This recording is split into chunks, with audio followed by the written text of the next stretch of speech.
Okay. All right, we're recording. So yeah, we talked a little bit more about the spine last week after class. We were chatting about, especially sort of these forward folds or cat-cow kind of poses where they say not to round the upper back, don't do forward folds because it's bad for the spine. But the thing is, forward folds, and I have to take them off of this.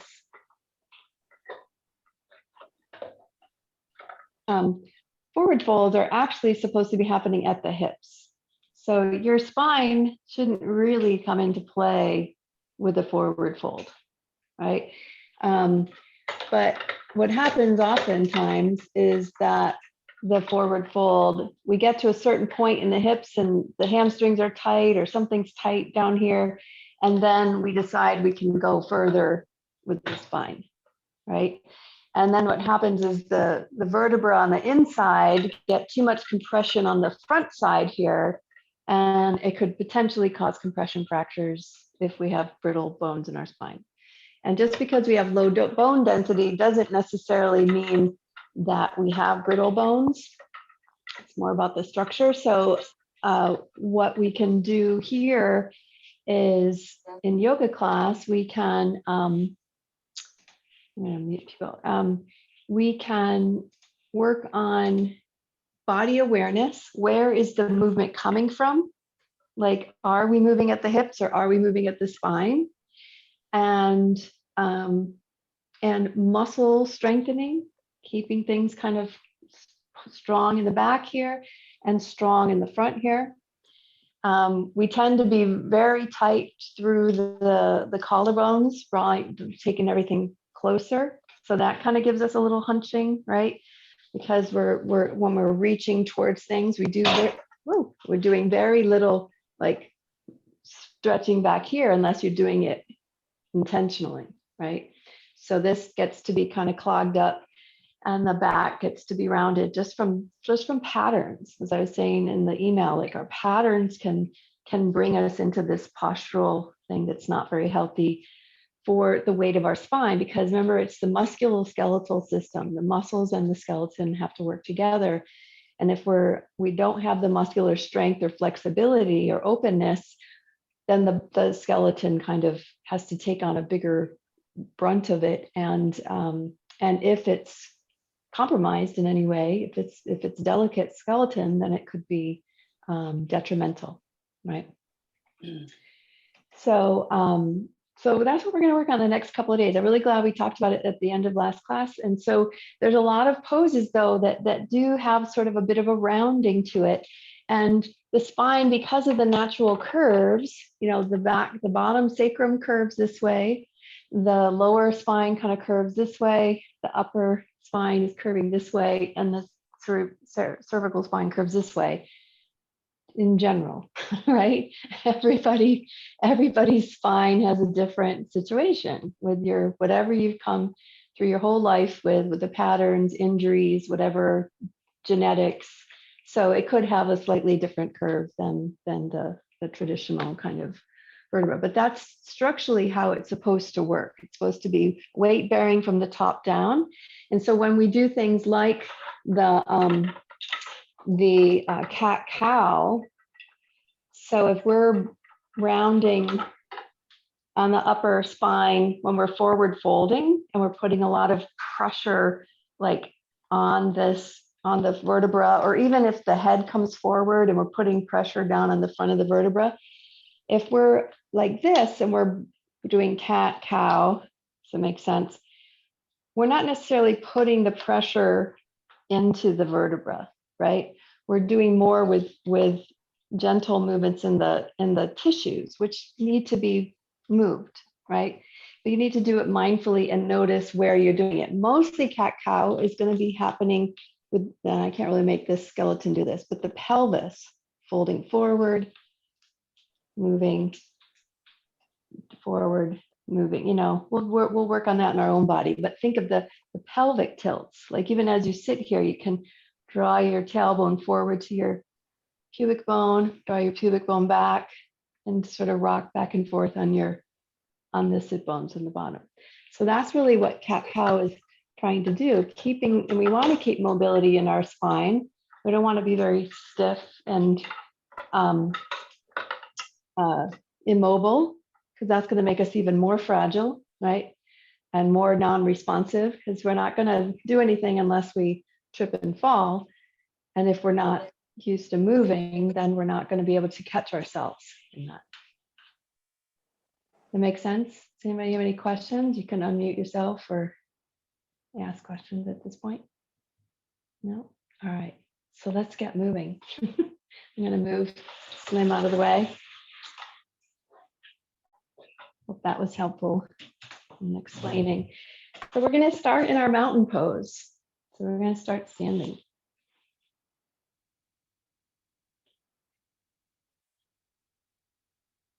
Nice.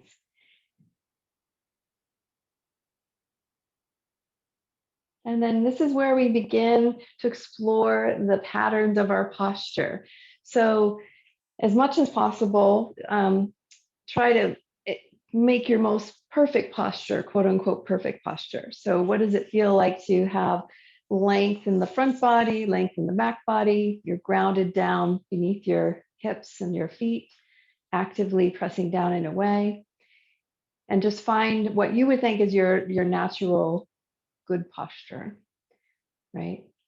And then kind of slacken that and kind of accentuate. Maybe the shoulders drop and roll forward. Maybe your chest kind of caves in a little bit. Maybe you're just find something where you're not holding yourself up naturally. Where's your pattern bring you into bad posture? So mine's always been like the shoulders fold forward and the tailbone goes out. And I think if you went to the supplements webinar, I showed you a picture of me in my swimsuit that in like high school where I had like the worst posture ever. And that was like standing tall. So so there's patterns in our body like that is. Now try to engage through your mountain pose. You press the feet down, rise up through the legs. Feel the pelvis become more vertical, where the sit bones draw toward one another, pubic bone, tailbone draw toward one another. You've heard me say this time and again, because the pelvis is rising up into the center of the body, right? So think of the pelvic floor rising up into the lower belly. Tailbone is heavy. And then think of all the curves of your spine migrating forward into the body a bit, and the collarbones broadening. Ears are balanced over your shoulders. Head is balanced right above the top of your cervical spine. So there's a plumb line down the curves of your spine, however the curves are in your spine, but it's evenly balanced. And the hands are resting or reaching towards the floor. So the mountain pose kind of gives us a sense of what is the strengthening that's happening, or the lengthening, or maybe mountain pose is really challenging because your natural pattern is more slumped, right? So you're using a bit. Let's exaggerate the opposite direction. So let's become more militant, where the shoulders draw way back, the chin juts forward, there's more of this stiffness in the back, and you're lifting up, and that's exhausting, right? Like that's another pattern that's not productive in supporting our structure, because we're overusing the muscles in a really kind of unnatural way, right? So kind of find that neutral position again, find that soft presence of the use of the muscles, use of the skeleton all together to find length and space. Nice. And then remember, when we were on the floor, we've done somatic movements before, and we're going to do those just slowly in the standing position. So I want you to have your hands on your waist for a moment. And then we're going to just shift over to the left foot, push down through the left heel, and kind of hike the right heel up. So the pelvis kind of tilts a little bit, right? And then go over and push down through the right heel, lift the left heel up, hike the left hip up. The legs stay stiff, and go back and forth, and just moving at the hips. So almost like the top of your body, if you were behind something that covered your legs, you wouldn't even know from the top of your body that you're actually moving. So maybe the moving over and shifting the weight is a little more subtle than what we were just doing, but trying to find the hiking of the hip, left and right, just up and down. You kind of come up onto the ball of the foot on one foot and the heel of the other. And you're mostly moving from the hips. So maybe, you don't necessarily shift the weight over so much as you just move the hips. And keeping the knees straight, so you're not absorbing the movement in the knees, you're literally feeling the hiking of the hip, even if it's just a half an inch higher on one side than the other. And the hands on the waist will give you that sense of whether your hips are moving or not. Do you all feel that? It looks like some of you are having a little trouble kind of isolating the hips.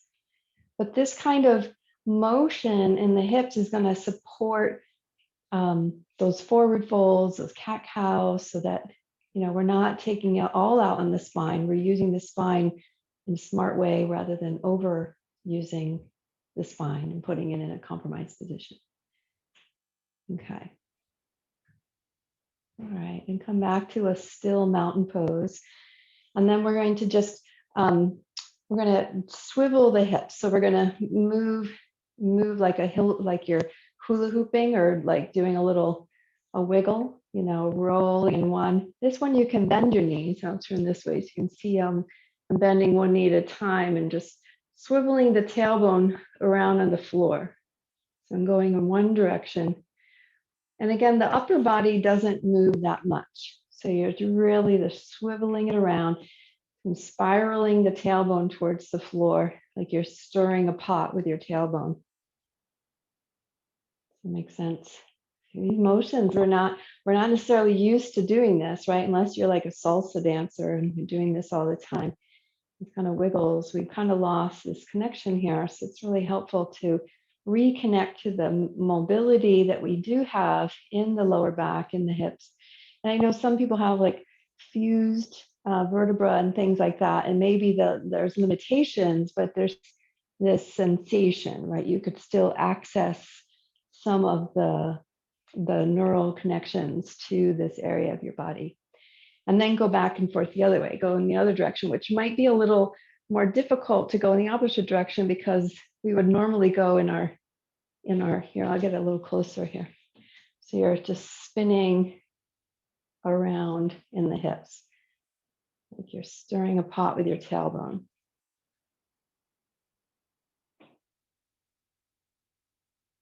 Yeah, there you go. And your hula, you remember hula hoops? I was terrible at hula hooping. I know. Okay. And then coming to a still spot for a second. And then taking one hand on the belly and one hand, either the hand is flat on the sacrum or maybe the back of the hand is on the sacrum, if that would feel better in the shoulders. And then go back to those pelvic tilts. So you're tilting the tailbone down and the belly comes up, and then tilting the opposite direction. So finding just the tailbone rising and the tailbone lowering. And noticing that maybe you're using more of these lower muscles in the lower belly.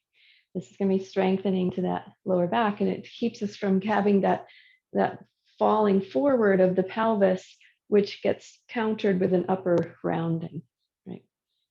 So go back and forth, having that reference point with your hands. And this is kind of like the cat-cow. So when we got to cat-cow, notice that your upper spine is not necessarily moving. You're mostly moving the lower half of your belly, right? You're through your pelvis. And we want to have this ability to move our pelvis is so much more important, because when we go to the forward fold, which I don't want you to do, I just want to show you forward fold, that it happens at the hips and doesn't happen in the upper body.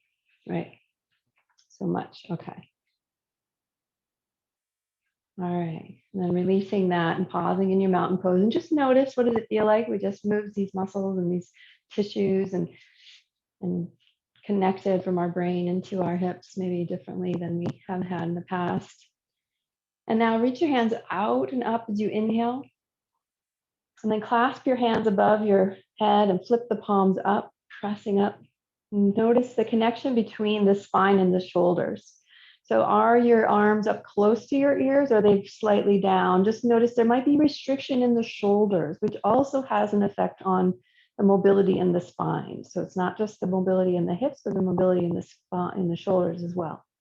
And now from this, now lean over to the left side as you push through the right heel. Keep long in both sides so the hands are clasped and you're leaning over, pressing down. Notice the lengthening and the shortening on one side and the other side. And then inhale, come back up to center. And exhale over to the other side. Keep pushing through the right heel, pressing through the palms. And then inhale, coming back up. And then some of you are kind of hiking the shoulders up to the ears. See if you can relax the shoulders down. Push from the elbows up to the wrists. I'll do that one more time. Exhale over to the left. Pressing from the elbows to the palms. Inhale, coming back up. Exhale over to the other side. Push through the feet. See the connection from the shoulders to the hips. And then inhale, coming back up. And exhale, reach the hands out and down. Slowly release them by your side and pausing in your mountain pose. So connecting from the hips to the spine to the shoulders, and then reach behind you and interlace the fingers or grab a strap if that would be easier to hold the strap behind you. And then you're drawing the knuckles down, and maybe the wrists are far away from each other. Maybe you can work on getting the heels of the hands together. Just see what range of motion you have from the shoulders to the wrists, right? This is the difference there. You're either holding a strap or holding your fingers, and then lifting up to the front of the chest. So this broadens the front of the collarbones, right? Draws the shoulder blades toward each other. You're just opening up the chest. And then maybe slowly lift the hands away from your spine and gets a little bit more broad. So this is one shape that is like helpful to do throughout the day, right? Especially if we've been sitting and working at the computer or whatever, or just anything forward foot, and even like working in the garden or cleaning or something, like you need to broaden your collarbones, keeping the chest lifted. Feel the connection from the shoulders to the spine, and finding deeper and deeper breaths. So a few deep, long breaths here.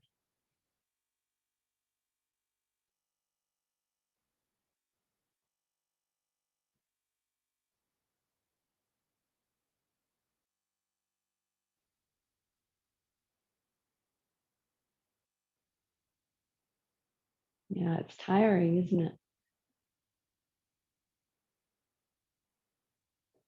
And then go ahead and release the hands. And the next few motions, so these are all kind of things that, they're not classical yoga poses, but the idea of bringing your body and breath and mind together into one spot, that's yoga, right? So the next one is going to be moving the neck. And I want you to do this with a lot of mindfulness, depending on what you know about your own makeup of your cervical spine. Because once we move the head off center, it like 4 times more weight comes into the front of our spine.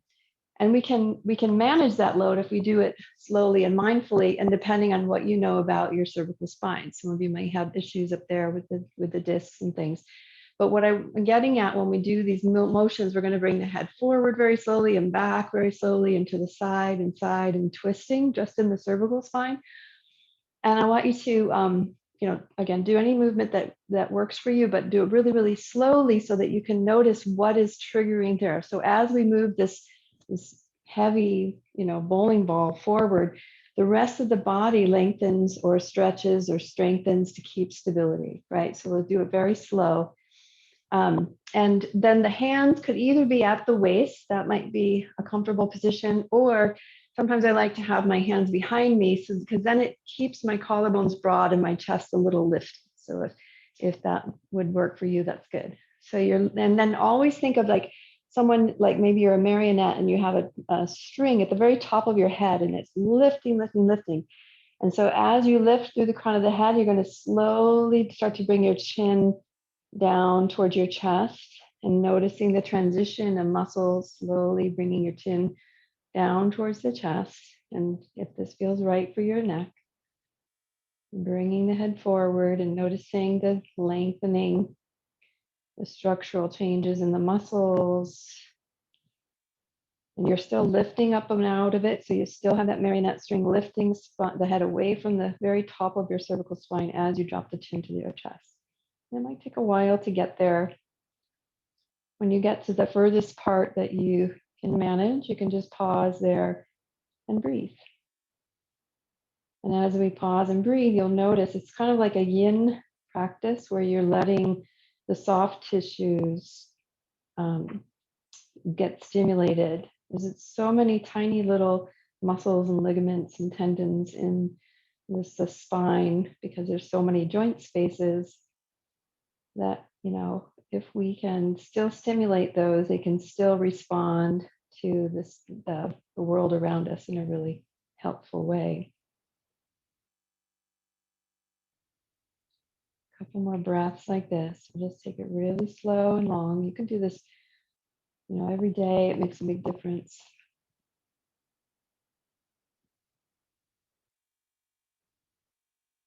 And then letting it fall a little further, maybe. It's just like in yin, sometimes you can go a little further, and if you feel you need to come out, then come out very slowly. We'll be here for a couple more breaths.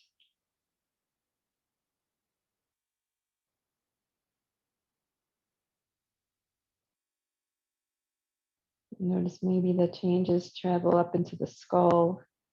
Support that.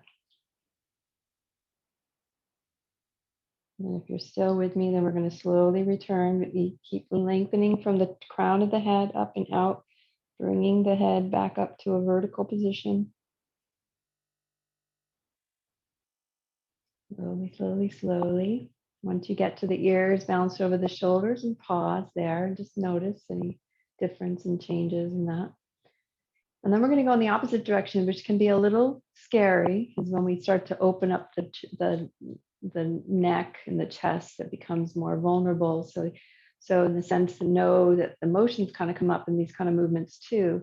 And then we're going to slowly, again, lifting up from the crown of the head, let the head drop back very slowly, lifting the chin up, lifting the crown of the head up, letting the head come back, lengthening through the front of the neck. You feel the scalenes around the collarbones lengthening. I mean, sometimes this is actually a nice counter to all the movements of our head being forward when we're like looking at our phone or on the computer or something like that, where the head comes forward. We can do it safely and slowly and letting the body support the weight transfer of the head.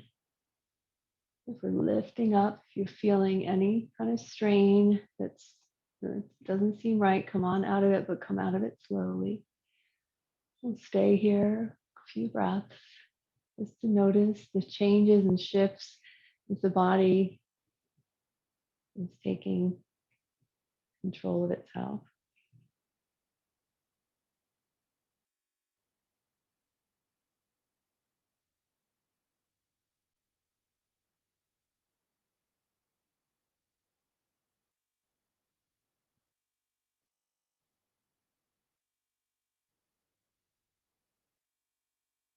And then slowly make your way back to vertical, lifting up from the crown of the head, turning the chin back up to a neutral position. Slowly, slowly, slowly bring the head up over the shoulders and pause.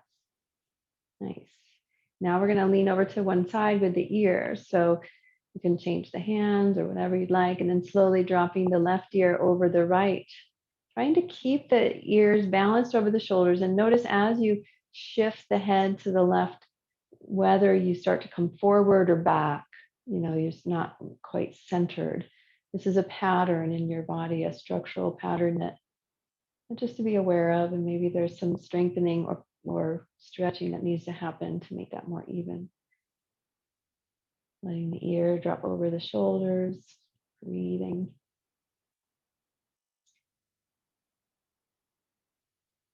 If your hands are behind your back, you could grab your right wrist and draw the right wrist down to the floor, and it tractions the shoulder down a little. So kind of addresses this space from the lower end as well.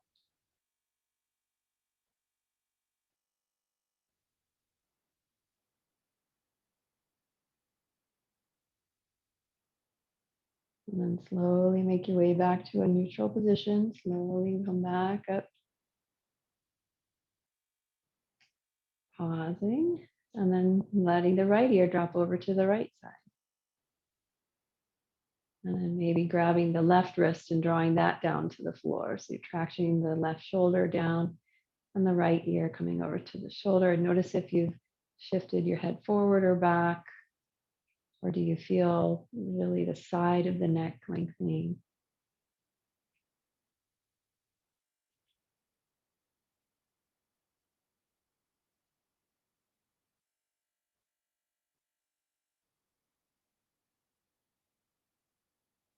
And then slowly come back up to a vertical position. Keep reaching from the crown of the head.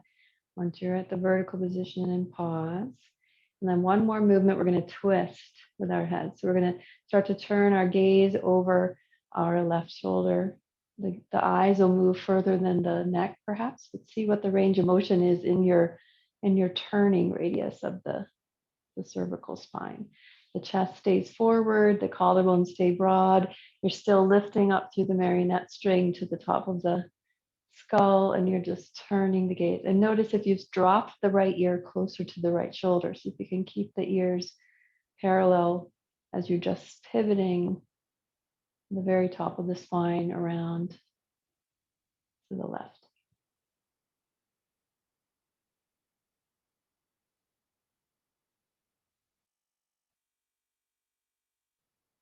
And then slowly inhale, coming back to a center position, moving with long and tall spine and pausing in the center, and then ready to move the other direction.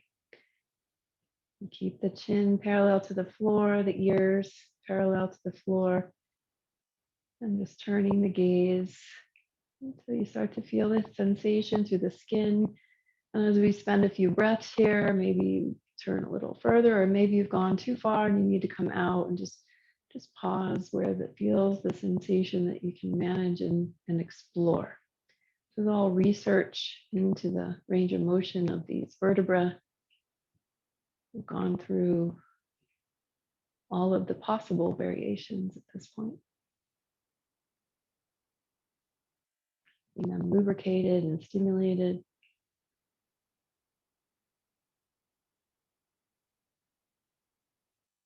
And then inhale, coming back to a front-facing position, slowly moving the chest or the head. Nice. Okay. All right. So coming back to your mountain pose, releasing the hands, bringing the feet underneath your legs, and let's warm up the legs a bit more. So you're spreading the toes nice and wide. Now we're noticing what the bottom of the spine is doing when we sink into a chair pose. We're hinging at the hips, the spine stays neutral. So if when you sink in your chair pose, your chest comes forward, just notice if you can come forward. So notice what this hinge feels like. Go ahead and you can move a little bit like this and see what range of motion you have in this sitting back position. Nice. Yeah. And so you're sinking and you're bending into the ankles. The ankles and knees have an effect on this shape. See if you can sink back, and then lifting the chest, reach from the shoulders up overhead at an angle. Nice. Breathing here. Sinking low, lifting the chest, sinking low. Spreading the fingers. Notice if the knees are splaying out a bit. See if you can squeeze the inner thighs to the center. Nice. And then pressing through the feet. Reverse course. Straighten the ankles, straighten the knees, straighten the hips. Reach the hands to the ceiling.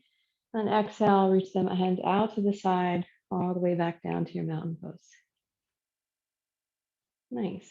Now we can do that in all one breath. We can sink as you exhale, and then inhale, bring the hands all the way back up. Holding that imaginary block through the hands. And noticing the range of motion in the shoulders. Maybe the hands need to be, instead of up high, they're more forward. But just noticing what your range of motion is, trying to draw the wrists and the elbows toward each other. Nice. And pushing through the feet. Inhale, straighten the legs, reach through the fingers. And exhale, hands come back down by your side. Nice. So that's keeping sort of this idea of lifting the chest and migrating the spine forward, but hinging at the hips. And when we've been doing the twisted triangle, but standing up, we talked about this at the end of class, because in the past, twisted triangle has been, you take your triangle, but then you twist. Twisted triangle is normally something like a forward fold and then a twist up to the ceiling. But that can get really wonky, and I've seen a lot of different things, and because we're not in class together, it's challenging to manage that. So I learned a standing version of it where you would just come and take the twist vertically. And so we'll play with that, but I also got feedback that the twist doesn't feel as effective because you don't have anything to leverage your hand on. So if you have a wall close to you, you could have your hand on the wall. So let's get into a position where you are standing, either you're going to use the wall or not. Your right foot will be forward and your left foot will be back. So you're facing the position that you want to face. So right foot is forward, left foot is back. Right? Both legs are straight. So in triangle pose, we're scissoring the legs apart from one another. We're pushing them down in a way. We're rising up into the spine and then keeping the hands on the waist for now. You're going to raise just the left hand up. So the left foot is pushing back through the heel. The left hand is up into the sky. Nice. And then you're going to, as you exhale, the left arm comes down to shoulder height and you start to turn towards the right. So turning the chest towards the right, keeping very vertical. And maybe your left hand actually presses on that wall. So you're actually pressing the wall and using that as a leverage to take the twist. So the left hand stays in the very same line as your left leg. So it doesn't come with you on the twist. Your chest stays open. The chest is moving, but the arm is reaching towards the same direction as your right toes. Yeah. And then the reverse course, slowly reach the left hand to the ceiling as you turn towards the front again, and exhale, release the hands. Now step forward with your left foot and step back with your right. We'll just switch sides that way. Taking the spine there. Press down to the right heel, reach up to the right fingertips. And then we're switching sides. So I'm going to move this direction. So you're going to lower the right arm to the shoulder height and turn the chest out. So the arm does not come with the chest. The arm just comes forward. Yeah. And you're reaching through the right hand, drawing that left shoulder back towards the right heel. Keeping nice and vertical. So this is a version of twisted triangle where you're getting the twist. You're not worrying about that hip flexion, right? Getting the value through the spine.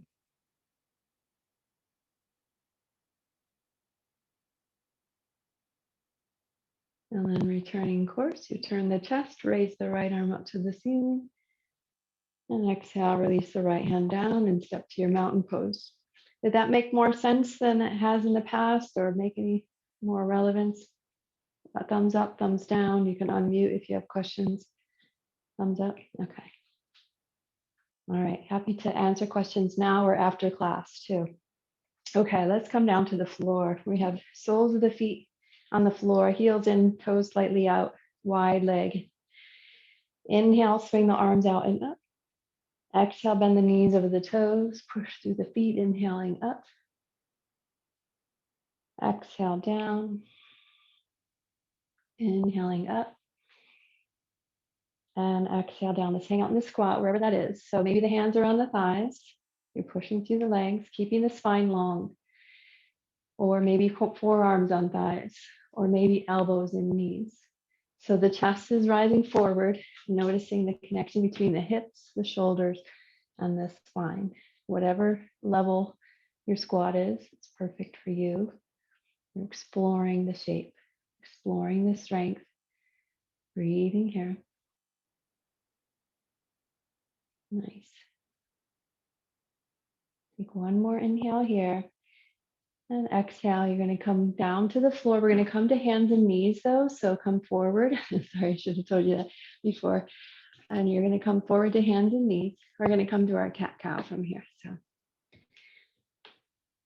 And so if your knees are sensitive, place a blanket under the knees for a little extra cushion.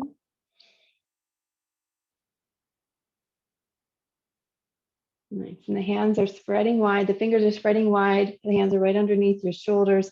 Knees are underneath your hips. Toes are drawing back. And now remember the natural curves of your spine. So your crown of your head is reaching like away from the tailbone. Like still think about that marionette string at the very center of your crown of your head. And with this cat-cow, we're going to focus mostly on the hip flexion, the pelvic tilt. So we're going to bring the inhale, the tailbone goes up, belly drops. And the exhale, the tailbone goes down, lifting the belly to the spine. Now you might take a little bit of rounding at the upper spine. It's not going to be that bad if you do it really slowly and mindfully, right? So that head movement that brings the head down and makes all the muscles in the back kind of have to react because there's a lot of weight at the top. So you're moving mindfully in your cat-cow. You're giving your joint spaces the lubrication, the movement that they need. And you're initiating this movement from the tailbone with the breath. The upper, middle, the middle, the upper, and the cervical spine kind of go along, but very mindfully and slowly. Beautiful.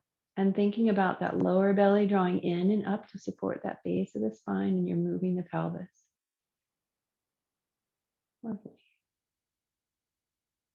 So we did all those movements of the neck itself, so you can see what it feels like when your chin drops to your chest if you want to move all the way to the top of your spine with intention. Yeah. Nice, Heidi.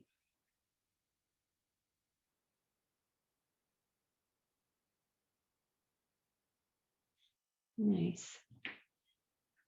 And so completing the cycle of breath that comes, and then bringing yourself back to a neutral position. And then we're going to take your left foot back behind you and press into the ball of the foot. So you're reaching through the heel like you would be standing on that leg. Lift the lower belly to the spine to support the base of the spine, and take your right hand forward, facing the palm to the center. So the shoulder stays rolling away from your ear. So you're lifting the belly to the spine and push the left foot up to hip height, keeping the pelvis neutral, right? So think of sit bones drawing toward one another, pubic bone and tailbone drawing toward one another, reaching long and maybe lifting a little bit higher with the leg and the arm, lengthening, balancing with the left hand and the right foot. Nice. Take one more inhale here, and exhale, slowly lower the hand and the knee to the floor.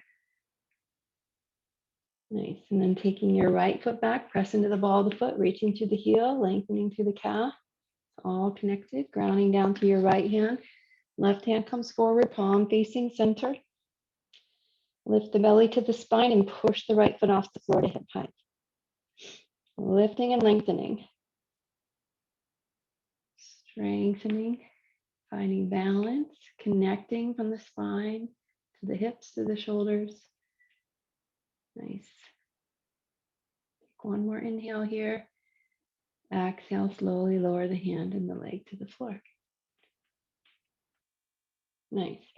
Okay, from here, I'd like you to take your child's pose. And again, very, let me just show you one thing. So what can happen with the child's pose is that you come back and you round again because it's a forward fold, and maybe your hips aren't moving far enough. So if you find that you're rounding, you're going to come back sitting upright first and sit back like this, and then find your forward fold from here, which might be that you have your hands on a chair or on a block or two. Let me get that. So The hips have to bend first. So knees could be wide or they could be together. You sit back and trying to keep the spine nice and long. It's a forward fold. So maybe the arms reaching forward and overhead allow you to keep the chest going forward versus rounding. Maybe the head comes down to the floor and your spine is nice and long, or maybe you place the head on a block so that you find that neutral spine, but you don't have to quite go so far forward. Nice, it looks great. Beautiful, nice job. Yeah, maybe the knees, the hips don't move so far, but you're at an angle that's nice and long. Good job. It's beautiful.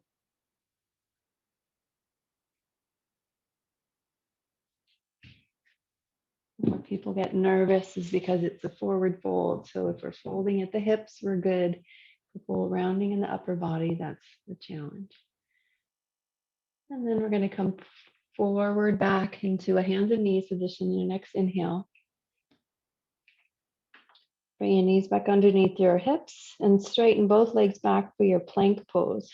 Reaching through the heels, lifting up to the belly, lengthening spine, lengthening legs, lengthening arms, broadening the collarbones, pushing up through the shoulder blades. So the shoulder blades are drawing down the back of the ribs, and the chest is broadening in the front. Take one more inhale here. And exhale, push back to a downward facing dog if that's accessible. So you lift the hips up. You may need to walk your feet closer and bend your knees to get that long angle in the spine. Pressing the bottoms of the hands into the floor. Nice. Letting them head traction the spine. Inversions are helpful.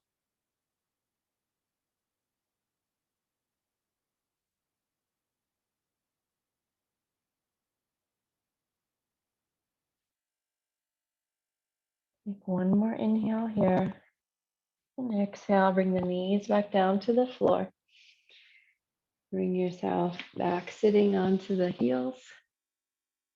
Lifting your spine up. And then we're going to make our way to a seated position for one final twist.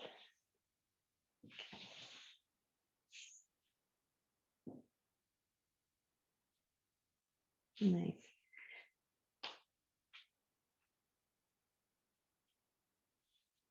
So when you sit down, that's another spot where you're going to check the movement of the spine or the pelvis. So if you're rounding back because there's tightness back here, you're either going to sit up on top of a blanket right at the base of the spine. So it's almost like a little wedge underneath your spine, or maybe make a different position. Maybe you have to sit up a little higher, but trying to find the movement in the pelvis first so the spine is not overusing itself. That makes sense. Not grammatically correct. Okay. And now we're going to keep your left leg straight, bend your right knee, place the foot on the floor, hugging it up close with your right arm. You have stayed very vertical, and now the right leg is in a forward fold, essentially. Your chest is close to the knee, right? And now you're going to take the twist into the right knee. So your left arm comes around the front of the knee. Take the right hand behind you and either bridge the gap so you can stay upright, or use your fingertips or something. Turning belly, then heart, then chin. Gazing over your right shoulder. Keep the collarbones broad. And so these positions of twists are really helpful, but they need to stay vertical. And the rounding of like a child's pose, or the movement through a cat-cow, is helpful for the keeping the fluidity in the spinal joints. You just have to do them mindfully, slowly.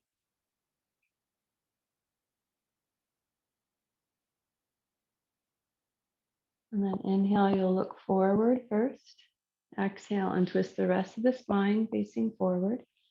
Then straightening the right leg, draw the left knee straight up. Hugging up close to your chest, keeping the spine vertical. Nice. And then taking your right elbow around the front of the knee, left hand behind you, keeping yourself nice and vertical and turning belly, heart, chin, gazing over the left shoulder. Now both feet are still active. You're reaching through the right heel, right toes draw back, pressing down into the left foot, finding deep breath.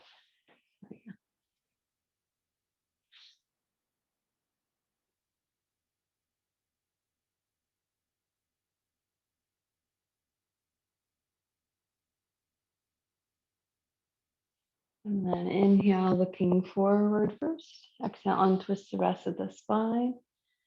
And let your left foot come down. Nice.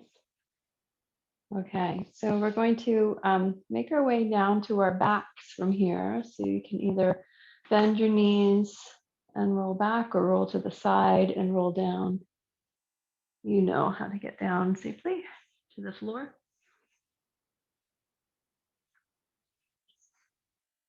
And this is a good spot to check your posture on the floor. So once you get down to the floor, straighten your legs as if you were in mountain pose. So the legs are straight, and you adjust the hips and the shoulder blades so the spine feels neutral. And just notice natural curves of the spine, natural curves all the way from the neck through the shoulders to the upper back, the mid back, the lower back, down into the hips. And just notice, what parts of you are touching, the skin is there. And just reaching through the heels. It's almost like you've backed up to a wall and you're feeling what's connected.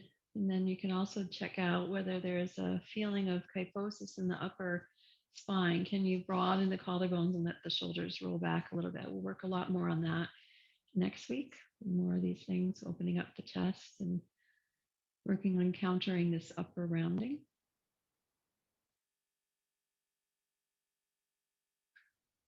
This is just taking a little research. And bringing your hands out wider than your mat and bending your knees now. Place your feet flat on the floor and move the feet out to the edges of the mat. We'll come to our windshield wipers. And take your inhale here and you exhale both knees over to one side. Gaze in the opposite direction. And then inhale, bringing the knees up. Exhale, drop them over to the other side and gaze in the opposite direction from the knees here. And go ahead and move back and forth like that. So you notice the connection once again between the skull and the pelvis and how the spine rotates as best it can. I know some people have the fusion there, so you may have to modify this movement a bit.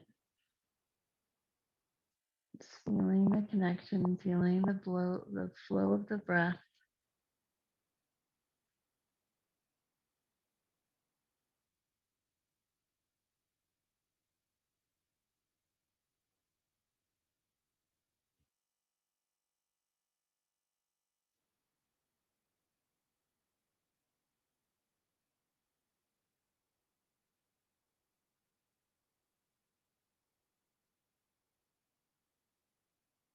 Next time your knees end up over on your left hand side, you'll pause with your knees over on the left. And you push a little bit through the right heel. So the knees are over to the left, push through the right heel. And maybe the left ankle comes on top of the right thigh for a little extra weight. Your gaze turns to the ceiling. So the upper torso is fairly neutral. The shoulder blades are on the floor. Taking a low back twist here. If this feels okay. Spreading the toes. We're making other modifications that work for your spine. What does it feel like?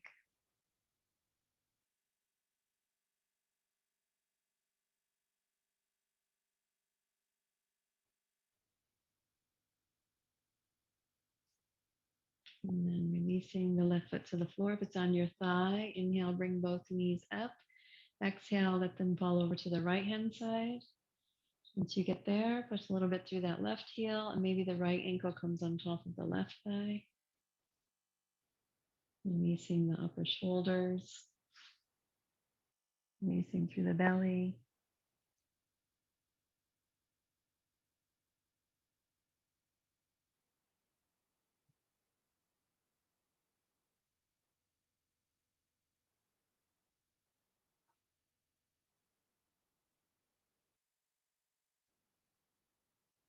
And then releasing that right foot to the floor. If it's on your thigh, inhale, bring both knees back up.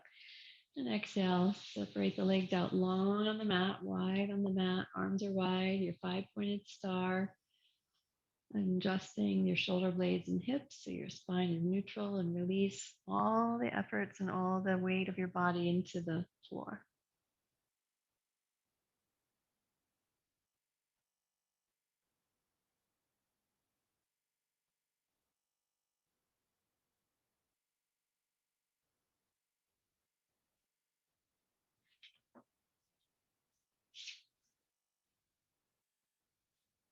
And if this feels like the right position for your Shavasana, you're welcome to stay right here. Or get anything you need to be comfortable and supported for just the final resting position.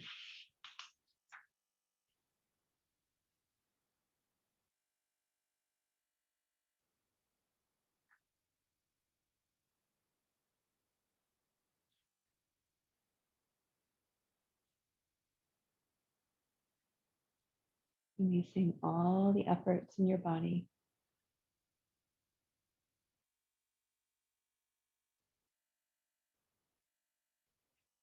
Release the tongue from the roof of the mouth. Release your jaw, release your neck.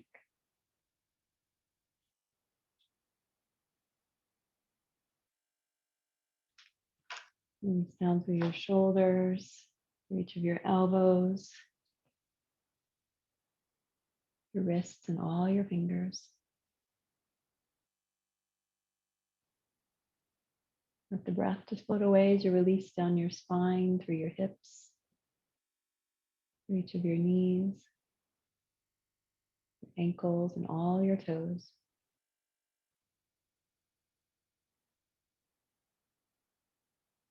And just take these last few moments of stillness, absorbing all the benefits of today's practice.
And begin to deepen your breath.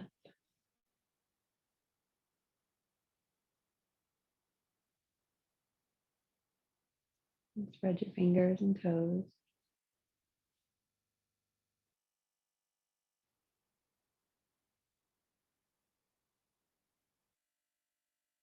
Draw your legs together, arms overhead for a nice long stretch.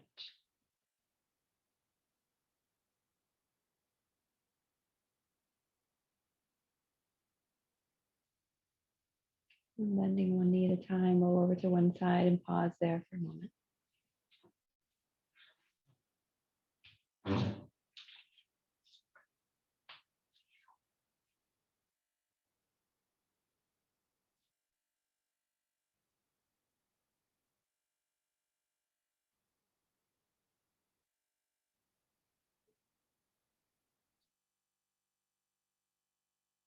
And then using your hands and your arms, gently make your way up to a seated position.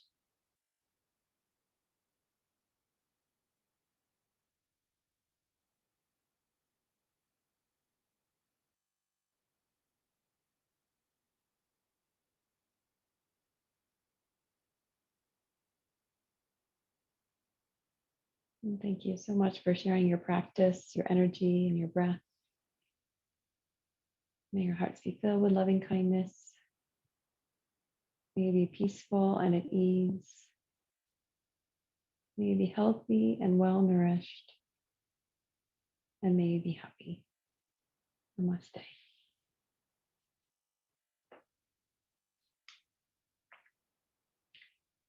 Thank you so much. We'll turn off the recording. If you have any questions, you're welcome to stay on.